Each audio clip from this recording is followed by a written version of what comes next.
Hello there! I usually record videos for YouTube on weekends, but this time I'll make an exception. Also, it's not really in my habit to make direct responses to videos that disturb me, so this is another exception. Without further ado, this is a reply to Fool for Lifetime, and I will put his link in the description box in case he forgets to approve my video. First of all, homosexuality is unnatural. We all know that. It's wrong, okay? It doesn't matter if you believe biblically that it's wrong. It doesn't matter if you believe that it's wrong for education. It doesn't matter if you believe that it's wrong for finance. Just look at the nature of it all. So homosexuality is unnatural. Then how come you find it all over nature, from butterflies to apes? Oh, but wait a minute. You do know that homosexuality is spread in nature because you go on to saying this. And for all of you people out there who want to argue with the animal kingdom, animals do homosexual things. There are certain species of animals. Well, first of all, most animals are stupid. Monkeys are the smartest animals we have, and we know how stupid they are. So if you're telling me that humans are as barbaric and as stupid as animals who eat their own young for survival sometimes, okay? Come on, this is really retarded.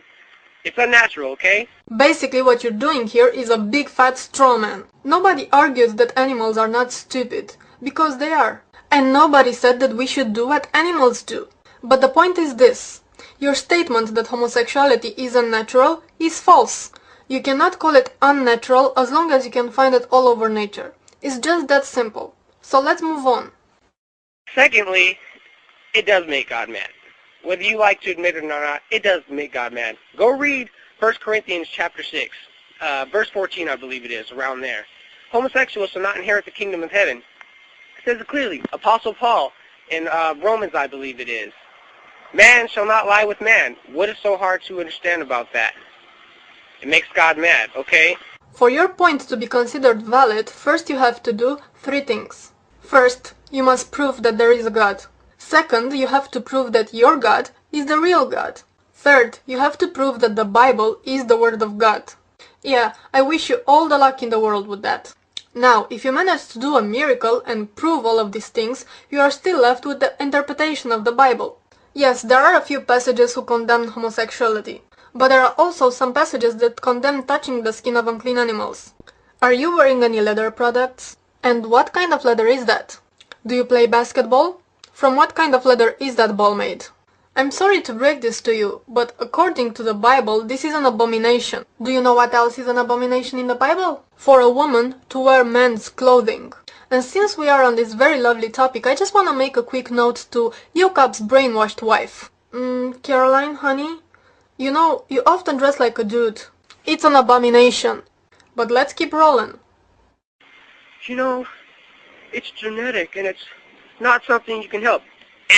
No scientific proof that it's genetic. No scientific proof. Okay, the scientists have not yet agreed on the exact reasons that an individual develops homosexual, bisexual or heterosexual orientation. But they have agreed that we do not experience a sense of choice about our sexual orientation.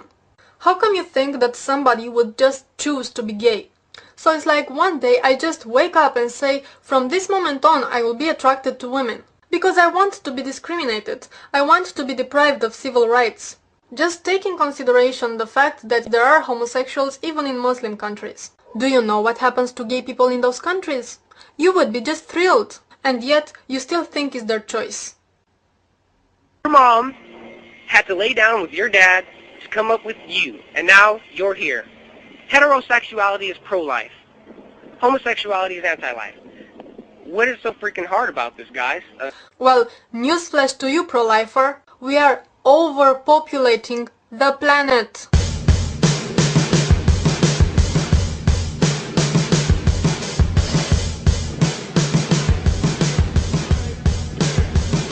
So if you look at the problem from this point of view, heterosexuality is the most dangerous sexual orientation in our times. People should have the right to be with who they want to be, which is why we put rapists in jail for raping little kids, which is why we put molesters in jail for molesting little kids. I mean, hey, if the same sex is your thing and little kids is my thing, then fine, you know?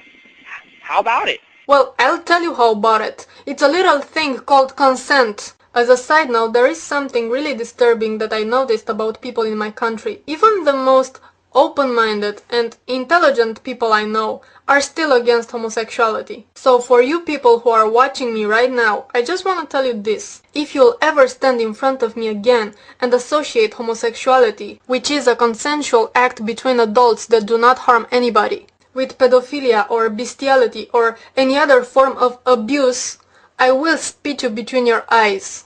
'Cause I'm a lady like that. But let's go on. You know, should you be allowed to marry your mom? How about it?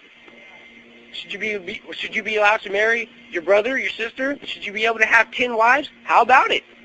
Well, let me put it this way. If you want to have 10 wives and those 10 women agree to marry you and share you, it's fine with me. I don't give a damn. As for the incest, there is a little problem there. I know there's a lot of you guys with common sense and level heads on your shoulders, and I'm urging you to keep the fight going. Thanks. Why is it so hard for you to understand that both heterosexual and homosexual behavior are normal aspects of human sexuality? Both have been documented in all the different cultures and historical times. Those convictions that you have are not justified by religion or by logic. You are just a homophobe. Your hypocrisy is much too obvious, especially when you preach about Jesus and love, while in the same time all you do is promoting hatred. On February 12th, an openly gay 15-year-old boy named Larry, who was an 8th grader in Oxnard, California, was murdered by a fellow 8th grader named Brandon. Larry was killed because he was gay.